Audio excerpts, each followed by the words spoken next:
Bienvenue à tous aussi, c'est maintenant vous rejoignez la grande famille des auditeurs, des amis téléspectateurs d'AfroWeb TV. Merci infiniment à tous d'être avec nous pour ce débat qui nous unit chaque samedi sur les ondes d'AfroWeb TV, sur le www.afrowebtv.com. Nous sommes suivis également. Nous espérons que vous pouvez nous appeler également sur le 319 462 89 79 numéro affiché à votre écran, ce qui nous amène également à notre second sujet, à la Guinée équatoriale.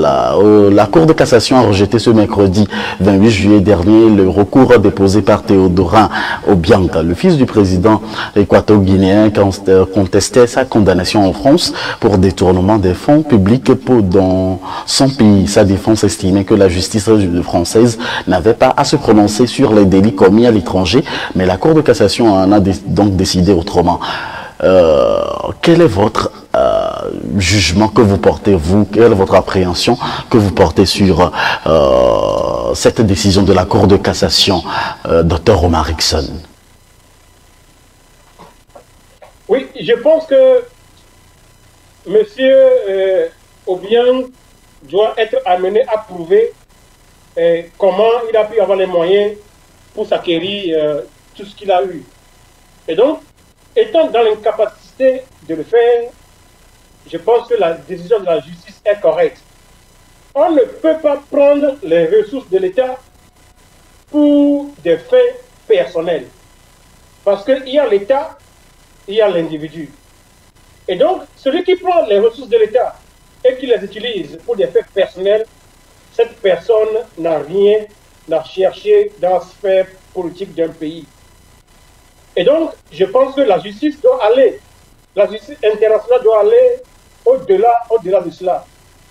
La justice internationale doit pouvoir se saisir de ces genres d'individus. La prochaine fois qu'il va rentrer dans l'espace de l'Union européenne, il faut qu'il soit arrêté et mis en prison.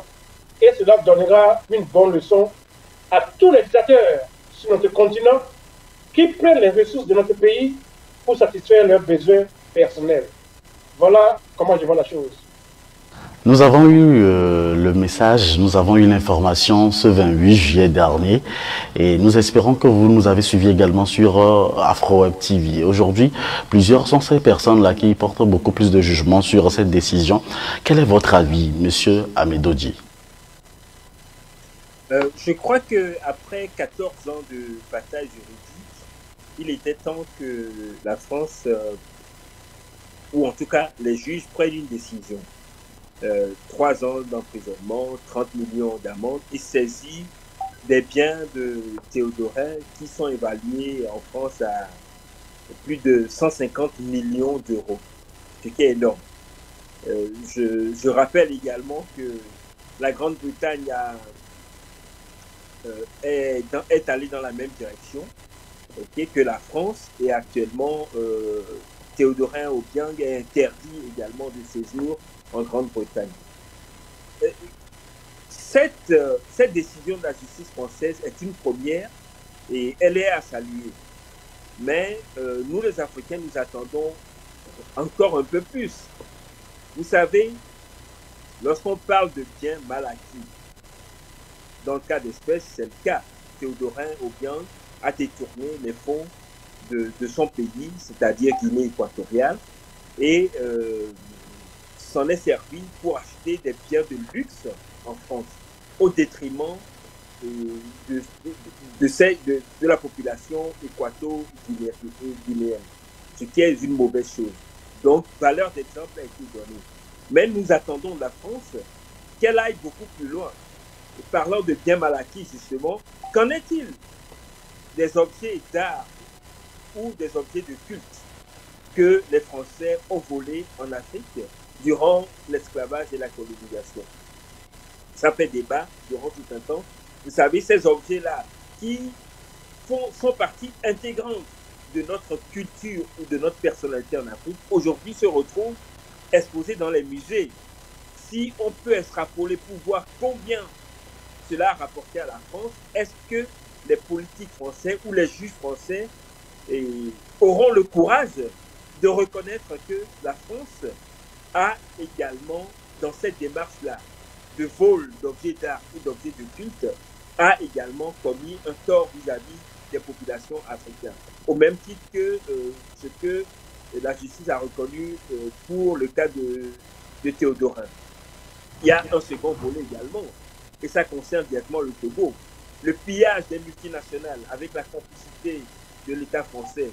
On a parlé du cas de Vincent Bolloré. Vous savez, sur les 56 pays de l'Afrique, non, 54 pays d'Afrique, Vincent Bolloré est présent dans 46 pays, c'est-à-dire plus de 45%, plus de 85 pays, 85% des pays d'Afrique voient la présence de Bolloré, qui est dans l'agro-business, qui est surtout dans les concessions portuaires.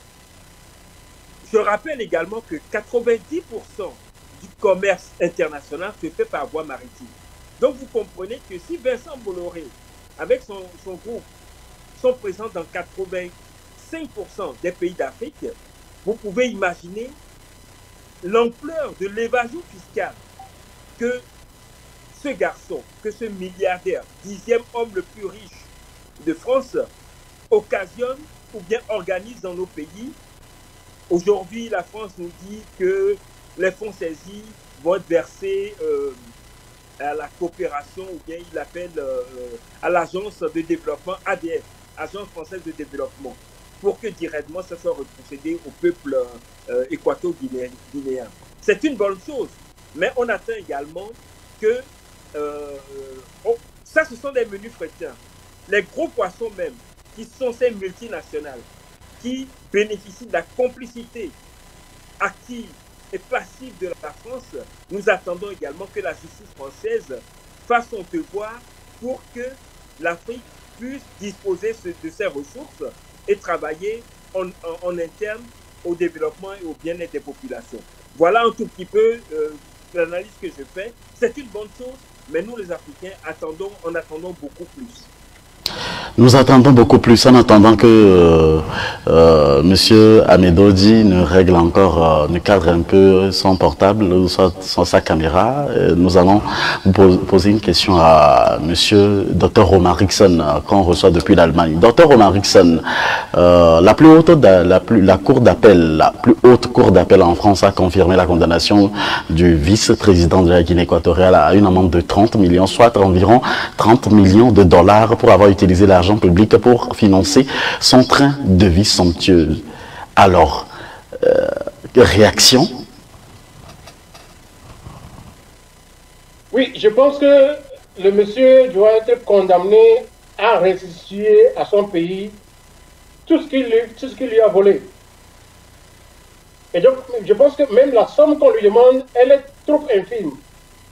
On doit voir dans son compte tout ce qu'il a. Et on prend au moins les 2/3 de cette somme-là. Et ensuite, on le condamne à la prison. Et cela donnera une leçon à tous les dictateurs africains qui pillent les ressources de leur pays à des fins personnelles, pendant que leur population n'ont pas à manger, n'ont pas de quoi, n'ont pas les moyens pour se soigner, les moyens de se vêtir, n'ont pas les moyens pour s'éduquer. Et donc, je pense qu'on doit aller un peu plus que cela. Mais c'est déjà un très bon début. Si cela avait été fait dans le passé, je pense que d'autres auraient déjà appris la leçon. Mais c'est bien que cela ait commencé maintenant. Et j'espère que la justice française ne va toujours pas attendre que les dictateurs quittent le pouvoir avant de leur faire des procès pour des biens mal acquis. Cela doit même commencer pendant qu'ils sont encore à la tête de leur pays. Parce que la France sait le mal que ces gens causent à la jeunesse. Et quand la jeunesse africaine commence à souffrir, il y a une différenciation entre la France et les dictateurs. Donc, la jeunesse africaine met la France et ses dictateurs dans le même panier. Et c'est de là que naquit le fameux sentiment anti-français dont parle souvent Emmanuel Macron. Et donc, je pense que c'est la justice il appartient à la justice française de faire ce boulot, non pas seulement en Guinée équatoriale, mais dans tous les pays francophones ou bien dans tous les pays d'Afrique où les dictateurs ont volé l'argent pour les déposer dans les caisses, en Suisse ou bien en France. Merci, monsieur Dr Romarickson, que nous recevons depuis l'Allemagne. Vous savez que cette émission est interactive. Nous donnons l'opportunité également à d'autres personnes de participer, de donner leur avis, et ils peuvent nous appeler sur le 319 462 89 79. Auditeur en ligne, bonjour. Oui, bonjour mon frère Moïse, bonjour à nos deux panélistes. Monsieur Wadja, comment est-ce que vous allez? Oui, je vais très bien, par la grâce de Dieu, ça va. Vos réactions sur ce sujet? Oui, j'ai une préoccupation particulièrement concernant le sujet en Centrafrique. Nous savons que, je parle de Guinée équatoriale. De la Guinée équatoriale, oui. La France, elle cherche à rendre des comptes lorsque ça ne leur profite pas. Ce n'est pas qu'ils sont en train de faire un travail pour l'Afrique. Nous ne sollicitons pas même la France pour résoudre les problèmes de l'Afrique.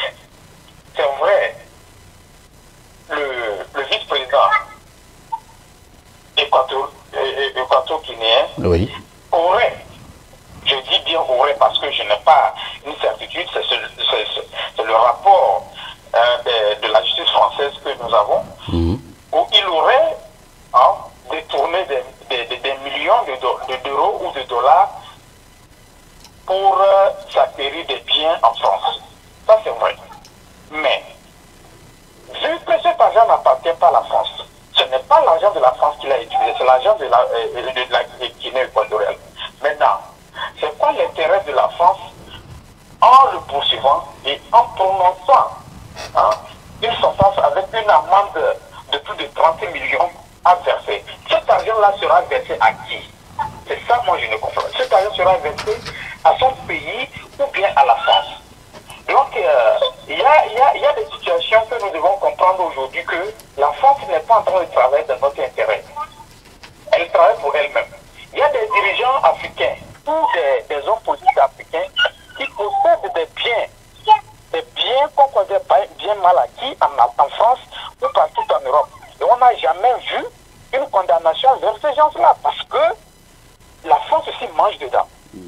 Et lorsqu'on a quelqu'un qui arrive à s'imposer, même qui n'est détourné les fonds, mais qui ne collabore pas avec eux, on trouve que ceux-là sont des récassissants, ceux-là sont des voleurs, ceux-là sont des pilleurs, qu'il faut condamner à des peines très graves et leur demander de verser des sommes.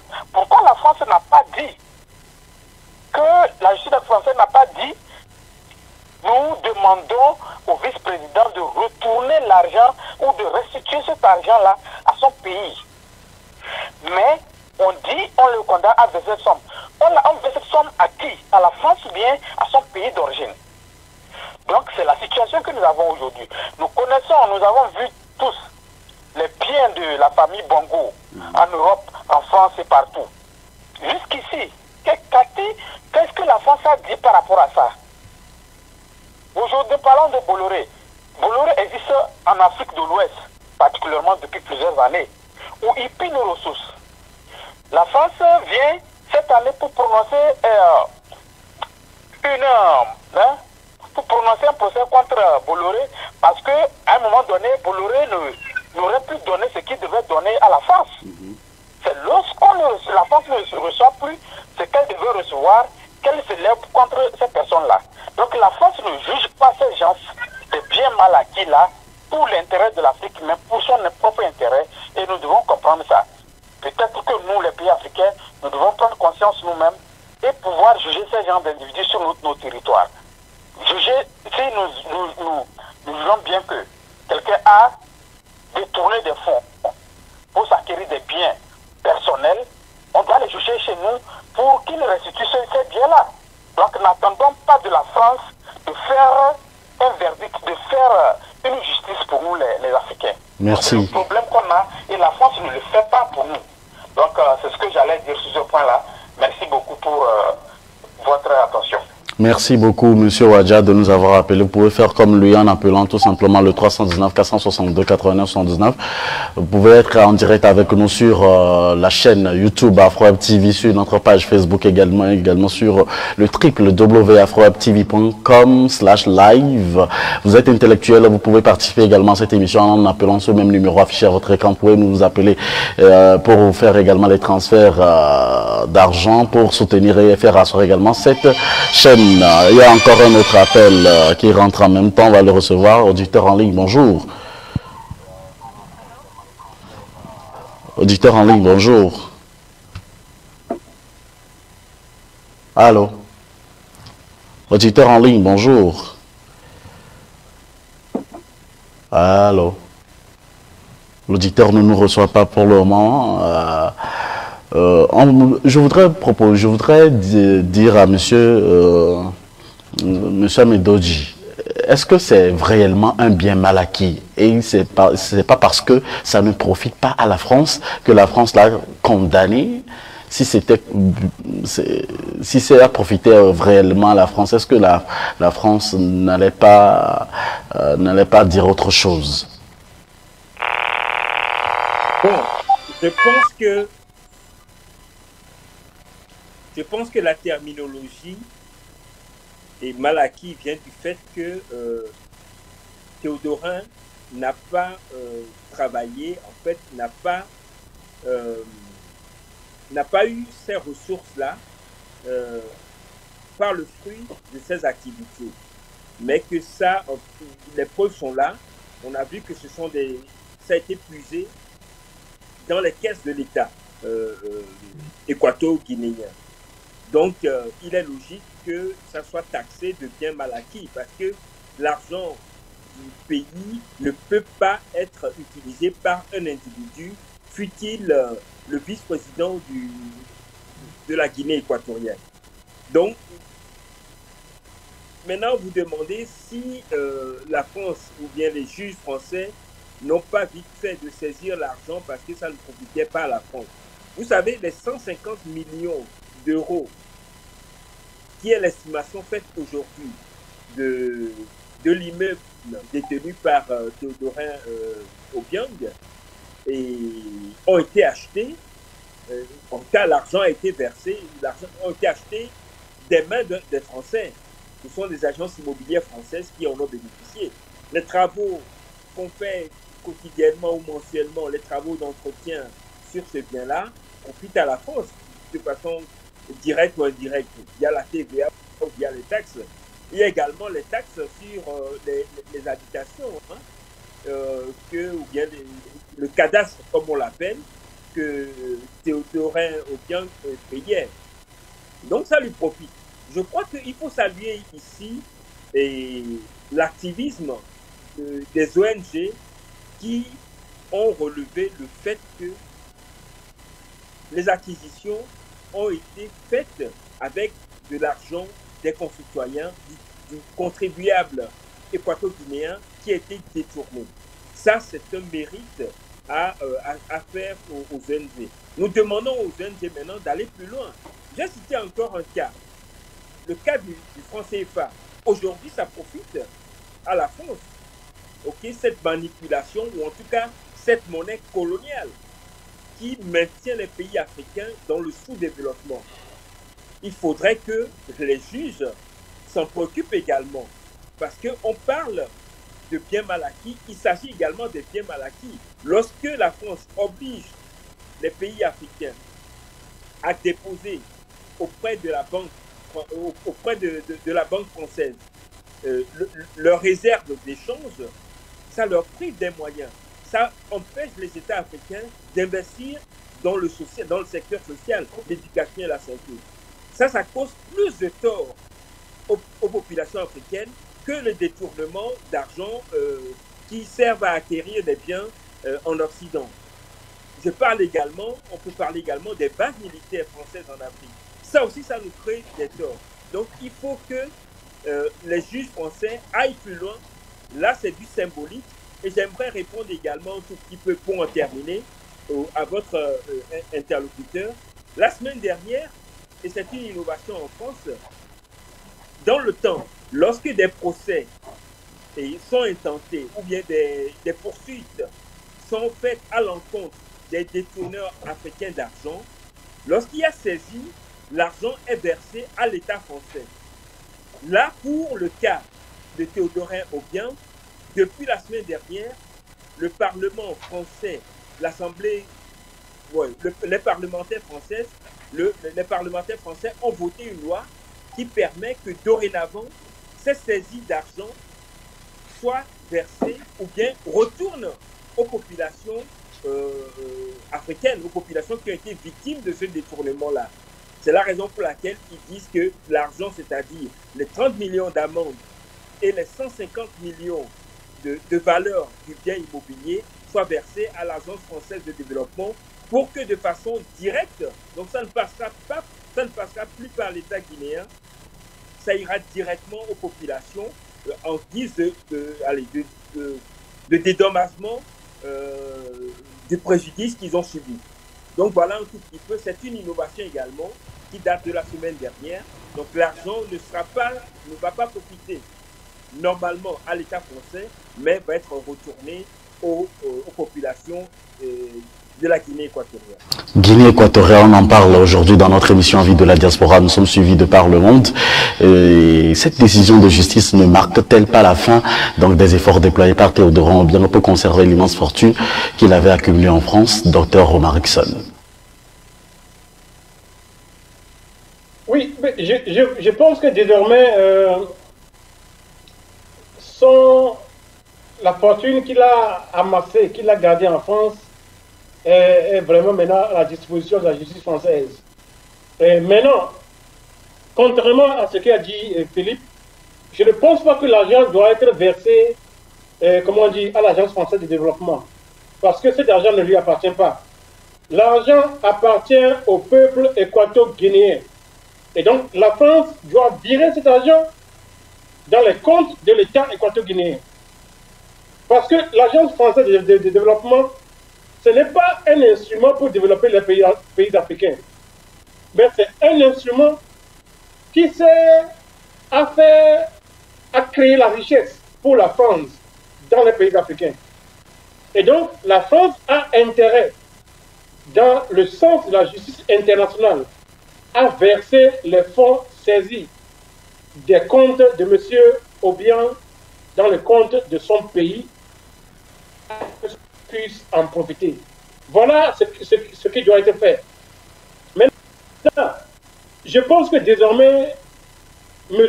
Obiang n'ira plus en France ni dans aucun autre pays européen pour déposer l'argent qu'il a volé dans le compte de son pays. Voilà la leçon importante à retenir dans ce que le travail que la justice. Mais il y a un auditeur qui vient de dire que oui, et nous avons eu une justice chez nous en Afrique, on aurait préféré que... Est-ce que nous avons eu une justice dans nos pays africains? Il n'y en a pas. Il n'y en a pas. Oui, il faut toujours différencier entre l'idéal et ce qui est. L'idéal aurait été que ce phénomène soit jugé en Afrique. Mais puisque nos justices ne sont pas indépendantes, ou bien, avant que cette justice n'apprenne à être indépendante, ce genre d'actions, ce genre de faits peuvent être jugés un peu partout dans le monde. Et le jour où nos justices vont acquérir leur indépendance, elles seront en mesure de juger ce genre de choses. Voilà, donc il ne faut jamais confondre ce qui devait être et ce qui est. Que doit faire la Guinée équatoriale pour recevoir et rapatrier les biens, puisqu'on sait qu'il y a au mois de juillet voitures de luxe et plusieurs comptes? Que doit faire maintenant la Guinée équatoriale, M. Amedoji? Ben, écoutez, vous n'êtes pas sans savoir qu'actuellement la Guinée équatoriale est toujours dirigée par le papa de Théodorin, un dictateur. Un pays classé en 2000, je crois en 2019, comme 35e pays le plus pauvre au monde. Donc, lorsque certains pensent que l'argent saisi par la justice française doit être retourné dans les comptes de la Guinée équatoriale, je demande ce qu'elle compte. Vous savez, comme dans toute dictature qui se respecte, une fois que l'argent sera versé au trésor public équato-guinéen, ben, ça sera restitué à Théodorin. Hein. Ceux qui ne connaissent pas bien la Guinée équatoriale peuvent aller vérifier. Ce sont ses sous. Donc, on peut reprocher à l'agence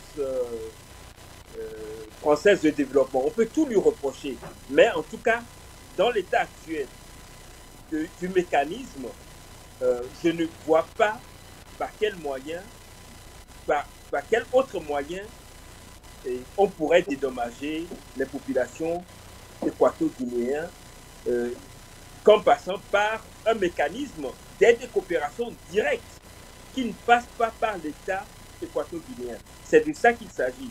Maintenant, je crois qu'il faut faire également la différence entre les ONG qui procèdent d'une démarche citoyenne